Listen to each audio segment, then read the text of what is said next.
Muy buenas noches, con el gusto de saludarles en otra emisión más de Perfiles del 6 y en esta ocasión agradecemos la hospitalidad del doctor Abel Pérez Zamorano, doctor en Economía por la London School of Economics, pero también investigador de tiempo completo de la Universidad Autónoma Chapingo. Gracias por recibirnos, doctor. Muchas gracias a usted por esta oportunidad de platicar sobre los problemas del país. Estoy a sus órdenes. Y vamos primero con lo más reciente. Esta semana se vivió lo que ya se conoce como el lunes negro, una depreciación de la moneda mexicana por dos factores, el coronavirus y la diferencia que tienen Arabia Saudita y Rusia por el precio del petróleo. ¿Cuál sería el impacto inmediato? Bueno, ya se hizo sentir no solo con la moneda mexicana, sino las bolsas del mundo, pero ¿qué viene después de esta situación para la economía mexicana? Sí, este lunes, efectivamente, como usted bien lo dice, ocurrió una sacudida. Sí. Una sacudida global que es una alerta para la economía del mundo. Vistas las bolsas de valores todas en su conjunto, pierden 5.1%. O sea, todo el movimiento bursátil del mundo. Algunas más, hay unas que perdieron hasta 11, 8. Sí. El Dow Jones en los Estados Unidos pierde fuertemente, sobre todo arrastrado por las grandes petroleras, sí, por Exxon, las grandes, que son las que más directamente sienten el impacto. Pero a final de cuentas una crisis petrolera la sufren todos. Y aquí en México obviamente pues la caída fue drástica. Entonces es un movimiento a escala planetaria. En efecto le han estado llamando el lunes negro en estos días. Y esto fue por el lado de las bolsas. ¿Por qué caen las bolsas? Las bolsas tienen lo que se conoce en la jerga de las finanzas como instrumentos de renta variable, le denominan. Las acciones de las bolsas le generan a quien las tiene utilidades que dependerán o rendimientos que dependerán de la utilidad de la empresa. Si la empresa pierde el rendimiento, pues se cae, si la empresa gana, etcétera, ¿no? Y entonces los inversionistas del mundo, al sentir riesgo en sus inversiones, las retiran. Y esto hace que se caiga la bolsa. Aquí el efecto inmediato, por otro lado, fue con respecto al peso. El peso pierde alrededor del 6% con respecto al dólar en un solo día.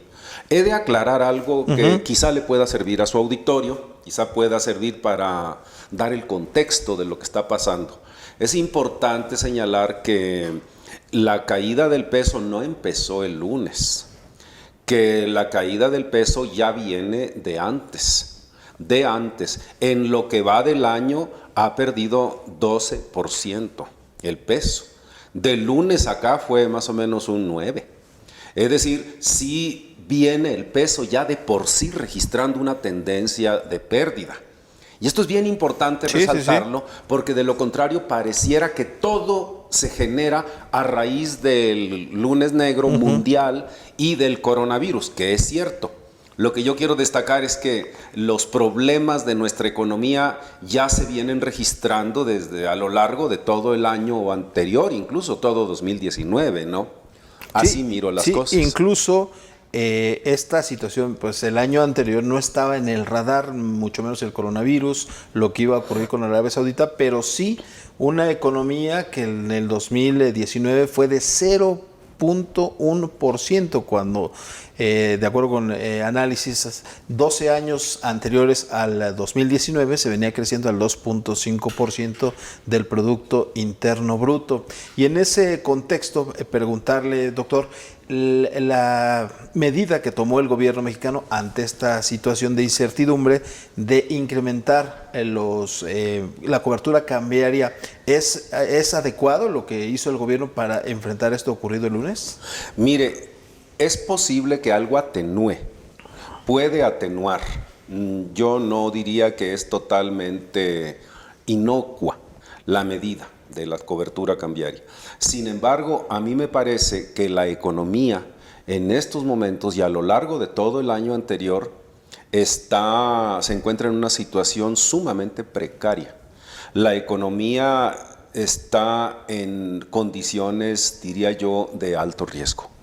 Alto riesgo. Hay debilidades estructurales que sin duda ese tipo de medidas algo ayudan un poco, quizá a atenuar, pero es un paliativo, nada más. Es un paliativo, pero los riesgos son muy grandes. Simplemente tenemos una economía estancada.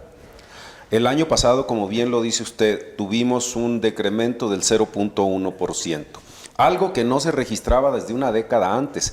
En la crisis del 2008-9 fue cuando tuvimos decremento, porque nos pegó tremendamente, pero eso fue por un factor externo que nos vino a golpear. Y el año pasado no había crisis afuera. Por lo tanto, nadie podría decir que la economía el año pasado se cayó debido a factores externos. Incluso el ambiente era hasta propicio. Estados Unidos el año pasado creció al 2%. La economía norteamericana es nuestro principal socio comercial. A los Estados Unidos estamos mandando el 81% de las exportaciones, es nuestro comprador. Tenemos firmado un tratado con ellos, de modo que había condiciones para crecer, y si no lo hicimos fue por un mal manejo de la economía internamente por el gobierno federal actual. Cuando usted habla de un mal manejo se refiere, por ejemplo, al detener una construcción como el nuevo aeropuerto, apostarle por otro aeropuerto como es Santa Lucía. También se habla de un subejercicio que alcanza el 70%, es retener el dinero, no invertir en infraestructura, y ello viene pues agudizando la situación económica del país. Es correcto. Entre otros están esos elementos. ¿Cómo cuáles serían? Sí. Importa mucho. Lo del aeropuerto fue un detonante tremendo y un clarísimo mensaje a los inversionistas de la actitud del actual gobierno frente a la inversión privada. Hay un dato que le puede servir quizá a su auditorio. En México, de cada 7 pesos que se invierten, 1 lo invierte el gobierno federal. Y lo está deteniendo de todas maneras, pero tiene un impacto fuerte. Los subejercicios están convirtiéndose en un factor de freno para la economía. Esto es un aspecto. Inversiones que a todas luces carecen de sentido, como la de la refinería de Dos Bocas. Todos los especialistas, he de aclarar, yo no soy un especialista en cuestiones de refinerías. Me apoyo en lo que comentan los expertos en eso. Dicen que esa inversión está condenada al fracaso. La de Dos Bocas. La de Dos Bocas. ¿Y por qué se porfía en eso? La inversión en el Tren Maya es una inversión también loca, que carece de sentido. Es otro elemento. ¿Qué más? Se diseñó un presupuesto federal marcadamente inclinado hacia el asistencialismo, en los famosos programas de becas y de apoyos económicos. El gobierno repartiendo dinero. Claramente un reparto de dinero con fines electorales, con fines de control político. Mi señalamiento es que se está anteponiendo el control político sobre la eficiencia económica en el país. Y es clarísimo, no se nos dice de dónde va a salir el dinero con el que se van a pagar todos esos programas. Otro elemento, el programa Sembrando Vida parecía que era el único con alguna posibilidad de carácter productiva. Siembra usted árboles y si bien es cierto no va usted a tener ya la cosecha y los resultados para un año, pero aunque sea mediano o largo plazo generará ingresos. Pues ese programa el año pasado tuvo un rotundo fracaso. Alcanzó solamente el 13% de sus objetivos, el programa Sembrando Vida. ¿Qué otro problema o mal manejo? ¿A qué me refiero yo con el mal manejo? Claramente al trato que se da a los inversionistas. Ahí están los conflictos de la Comisión Federal de Electricidad, por ejemplo, con las compañías. En ese tema que acaba usted de comentar, para muchos esa cercanía con los grupos de poder, con los empresarios, parece que hay reuniones, parece que hay acuerdos, pero al final de cuentas no se concretan en inversiones, simplemente hay reuniones, pero hasta ahí se queda. Totalmente de acuerdo. Es apariencia. A mí me da la impresión de que de los dos lados. Aparentan los empresarios y aparenta el señor presidente. Es un juego de apariencias el que hay ahí. Pero lo que vemos, por los resultados se puede ver qué tan real es todo eso. ¿Y cuál es el resultado? Que no está habiendo inversión. Y por el hecho de que no hay inversión, no hay crecimiento. En el decremento de la economía se puede ver que eso es solo caras sonrientes para la prensa. Reuniones, abrazos para la prensa. El trato que se les da a las empresas transnacionales, el que se les da a los inversionistas mexicanos, es un trato disuasivo de la inversión. No se está fomentando la inversión.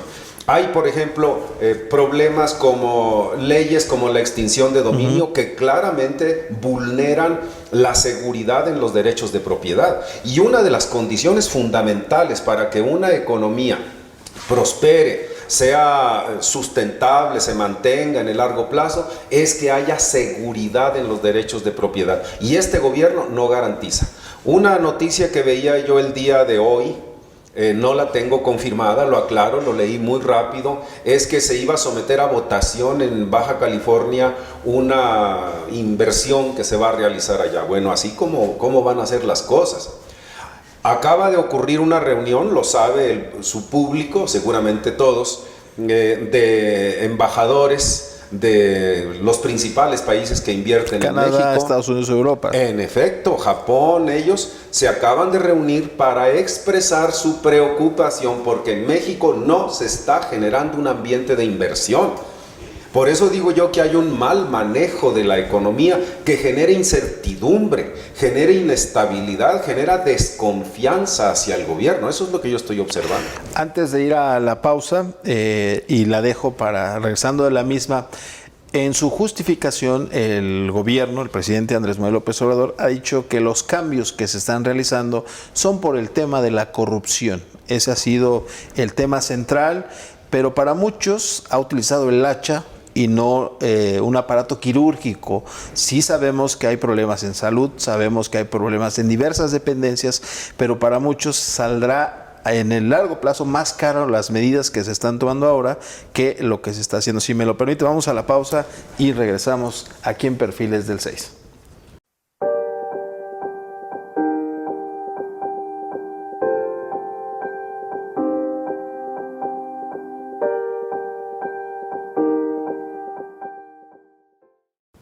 Ya regresamos a Perfiles del 6 y en esta ocasión estamos platicando con el doctor en Economía Abel Pérez Zamorano. Doctor, decía antes de la pausa que el gobierno en su defensa ante todos estos cuestionamientos decía pues que hay un problema anclado de corrupción y ante ello pues había que tomar medidas drásticas, cortar prácticamente de tajo pues toda esta problemática y centralizar los recursos para pues repartirlos de acuerdo al gobierno, ¿no? Sí. Ese en efecto es el eslogan de López Obrador y su bandera de campaña. Yo quisiera hacer 3 comentarios a ese respecto. El primero de ellos, que la tesis de que la corrupción es el principal problema del país es falsa. Es una tesis falsa, muy pegadora, muy impactante en términos electorales, de masas, de atraer votos, de atraer simpatías, pero es falsa.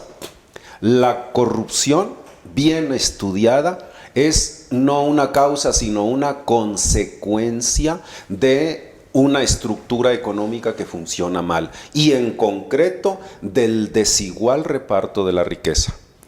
Tenemos, según estudiosos independientes, ajenos al gobierno, hay quien ha llegado a decir que en México hay alrededor de 100 millones de pobres.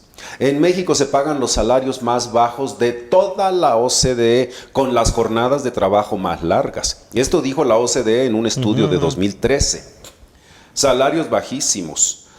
Y por otra parte, bueno, comparado con Estados Unidos, ¿por qué tanta gente se va a Estados Unidos a trabajar? La pobreza es espantosa en el país.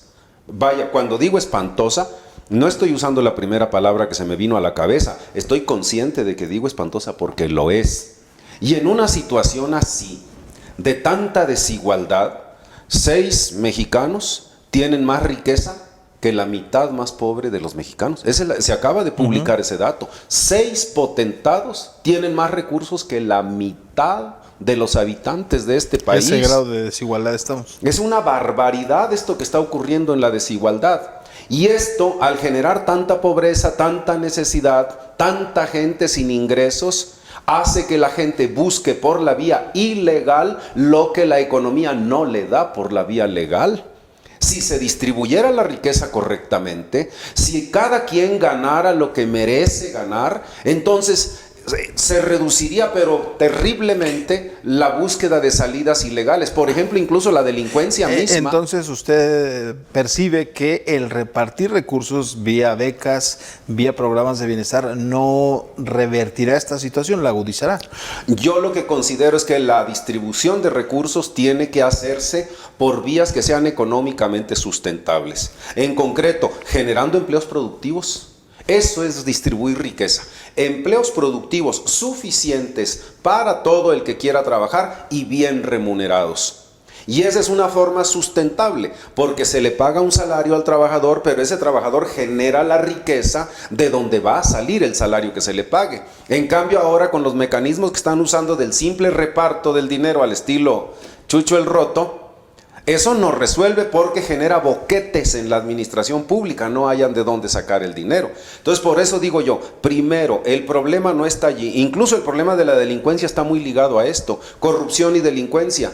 ¿Por qué hay tanta delincuencia en el país? Porque hay una pobreza tremenda en México, ¿no? Así que el problema principal es la pobreza y la desigualdad. La corrupción es una consecuencia de eso. Segundo comentario que decía yo que eran tres. Sí. ¿Qué quiero yo hacer?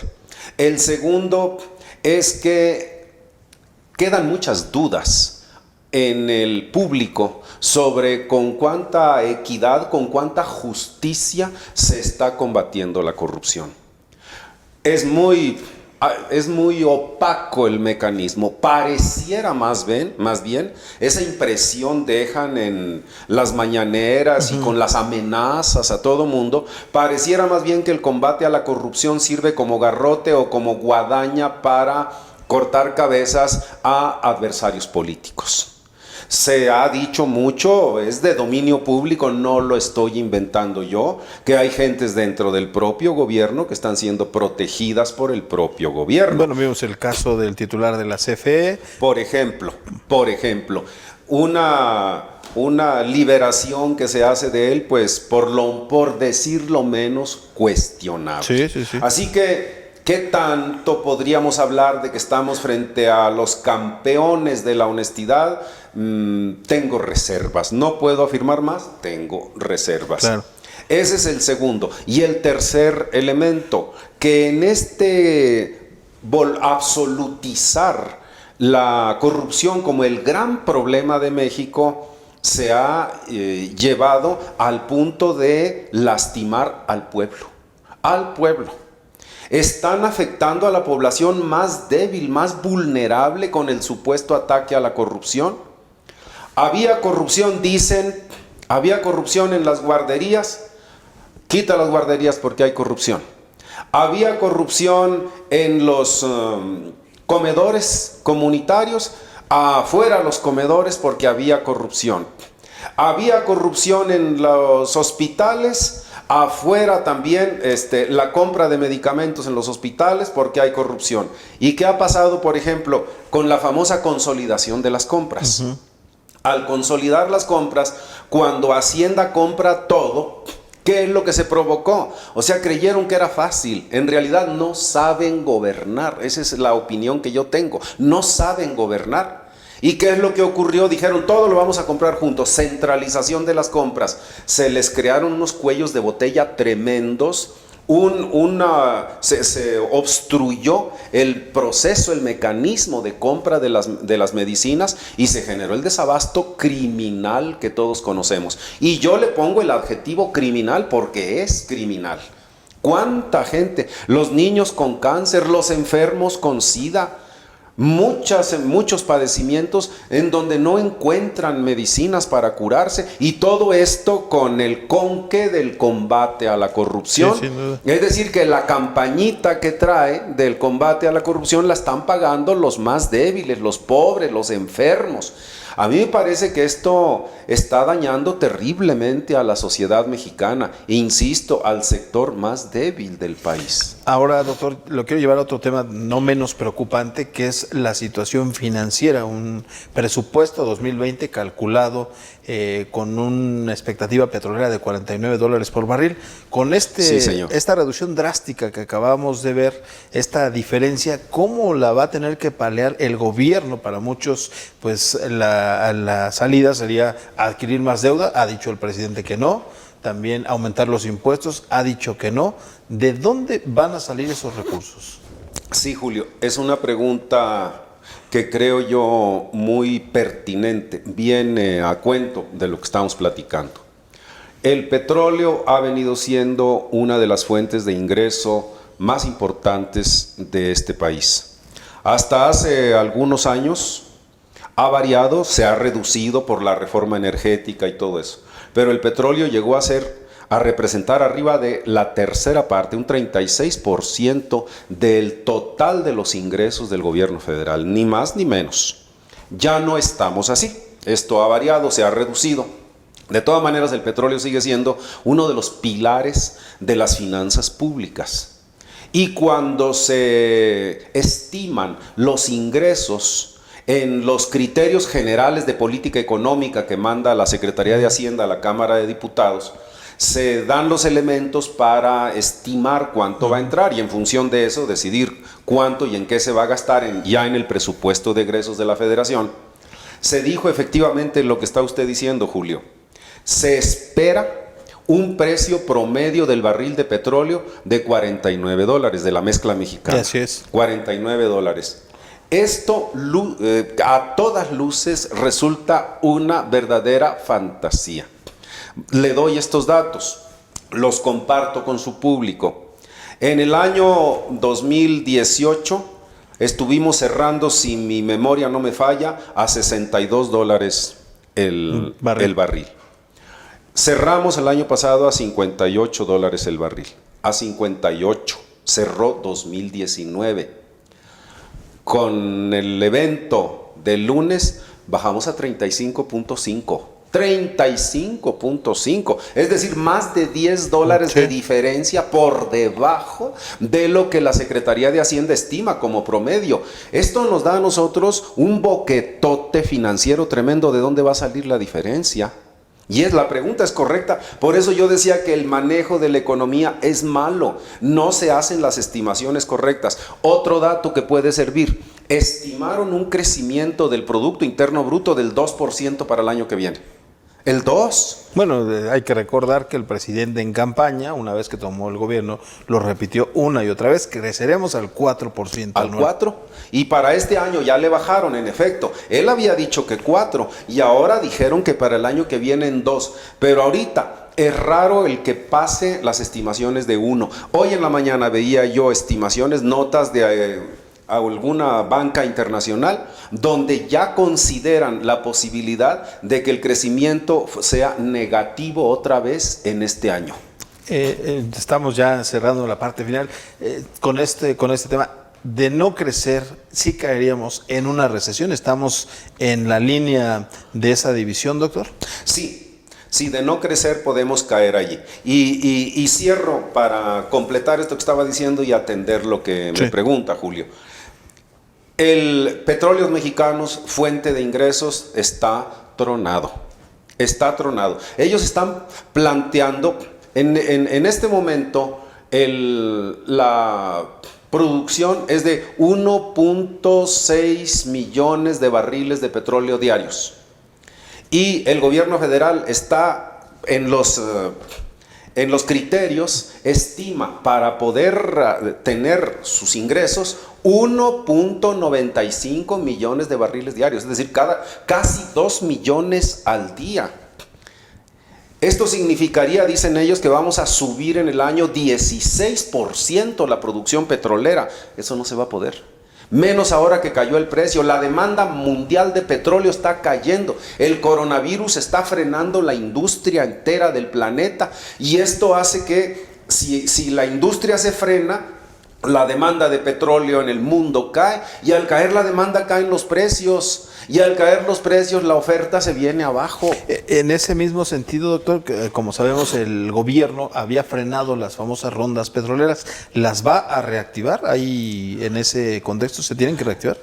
Parece que por la política que sigue el señor presidente, eso no se ve factible, a menos que lo presionen, porque ahí lo están presionando.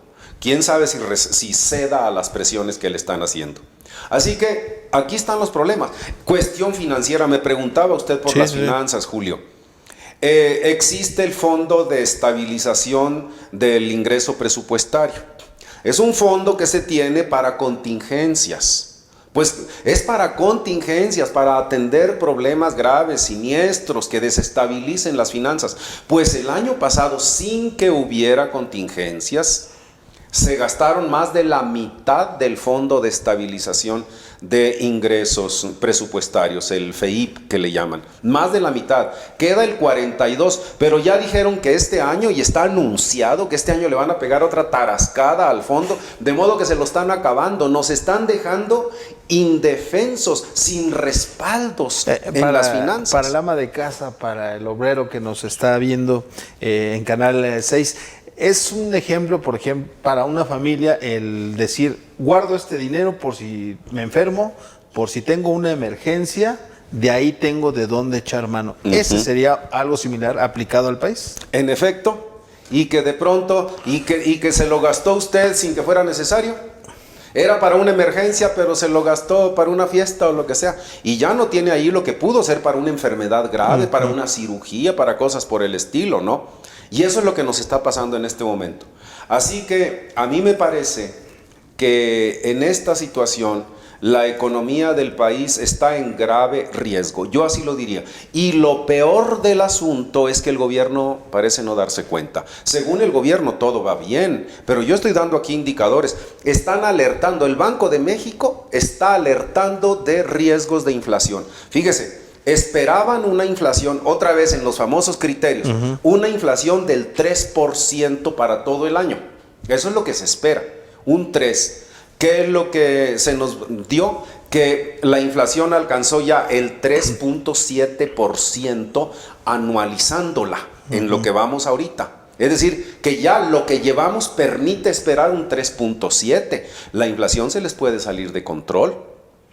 Así están las cosas. Entonces, para mí sí es una situación delicada, es una situación grave que me lleva a una conclusión. El gobierno de la Cuarta Transformación es un gobierno incompetente.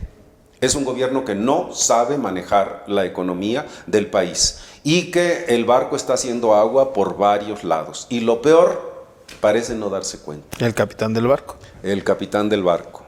Pues muchísimas gracias, doctor. El tiempo se nos terminó. Es un tema extenso. Quedaron por ahí algunos pendientes porque, por ejemplo, todavía no se ve realmente el efecto del coronavirus, sobre todo en el sector turístico, una fuente de ingresos también muy importante para nuestro país, que aún no se resiente y seguramente tendrá un impacto en los meses por venir. Gracias, doctor. Nosotros nos despedimos en otra emisión más de Perfiles del 6. Gracias a todo el equipo de trabajo, a Yarir, a Saqueo, a la señorita Argelia que nos auxilió. Muchísimas gracias. Nos vemos en otra emisión. Buen fin de semana.